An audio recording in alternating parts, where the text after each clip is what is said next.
สบายดีทุกคนนี่ก็ได้มาชาดโพนนี่คือน้องชาดโพนเนี่ยมาเบิกบ้านเนี่ยแม่บอกว่าบ่ให้คุมป้า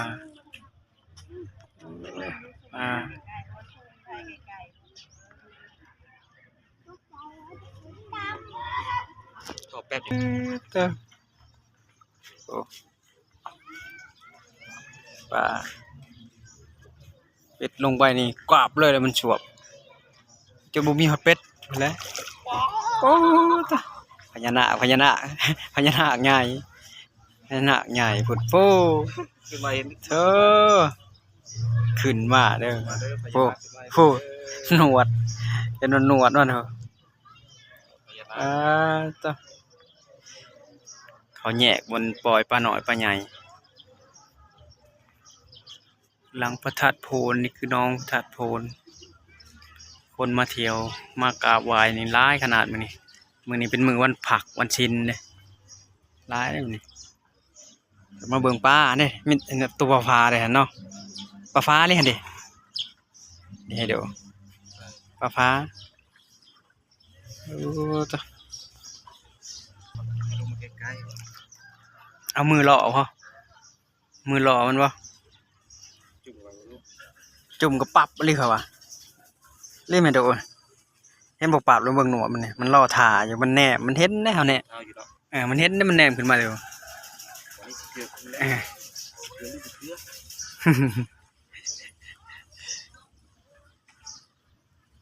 โดมาเจาะเบิ่งป่า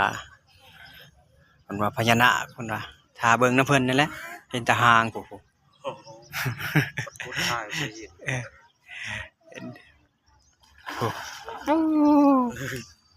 ใหญ่แท้แต่นะ2 คนเด็กมันหลายปลาน้อยเลยนี่เห็นป่ะเห็นอ๋อตัวหลายปลาน้อยเลยมาอีก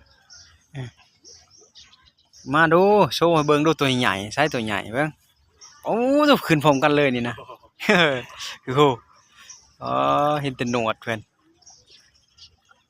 ปลาน้อยแล่นไปแถวอยู่เฮ็ดไปอีกเลยปลาน้อยแล่นโอ้มาโดดๆเลยนะอยู่นะคือมาให้เห็นอันนี้แล้วนี่มันขึ้นอันนี้แล้วมาเอาตัวหางแดงๆวะ หางแดงๆอ่ะขึ้นมาแล้ววีหน้าให้เบิ่งดูต่ำ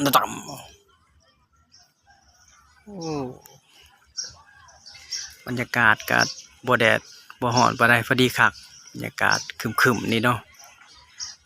ในช่วงนี้ก็ช่วงฤดูฝนเดือน6เดือน7นี่ก็เป็นฝนในช่วงนี้ฝนตกมื้อนี้ก็วันอาทิตย์จังนี้พี่น้องทางลาวไทยก็มากันหลายวันนี้มากราบไหว้นมัสการพระธาตุโพนวันนี้เป็นมื้อวันอาทิตย์วันพักผ่อนก็มาทำบุญทำกุศลข้าพเจ้ามาเบิ่งป้าตรงนี้จักป้าจักพญานาคเลยมันยังเลยขึ้นมาหอนแดงๆอย่างนี้มันไหลเลยโมตัวพญานาคโดพญานาคมันลุดไปตามห้วยตามห้องนี่เขาว่าพญานาคแท้ได้นี่โอ้เบื้องหัวมัน3 โลนะป๊อดใหญ่คักเลยเหรอขึ้นมา3 โล 4 โลกลัวแล้วว่าเนาะกลัวระดับนี้มันชิปพุ่นแหละแม่นเป็นแมทเอี้ยนตอนนั้นไปหั่นปีนขึ้นเหรอประเดี๋ยวมันสวัสดบ่ไปหั่นบ่แม่นลิฟต์เข้าปากปลาดุกหรือบ่จักมันนั่นกินเลยโอ้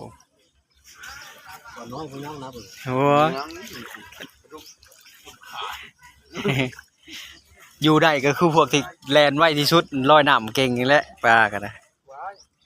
ผู้ใดอ่อนแอเรียบร้อยมันเห็ดโอ้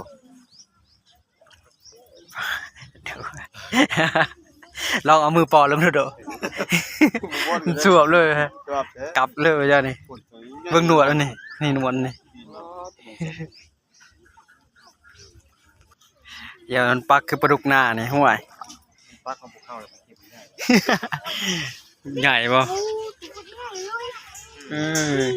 ใหญ่บ่จะบ่ย่านบ่จะบ่ย่านบ่จะบ่ย่านบ่ชวบกลับเลยหั่นน่ะยังดูปากมันน่ะลมตัวเป็ดพุ่นน่ะโอ้โอ้ เป็ดตัวไก่อะไรมันบินบ่ข้ามหนองแล้วเศร้าได้ แม่นแท้อันนี้นะ มันเฮ็ดเลย หล่อยเลยพวกนี้เพิ่นกินทั้งอันนั้นเนาะ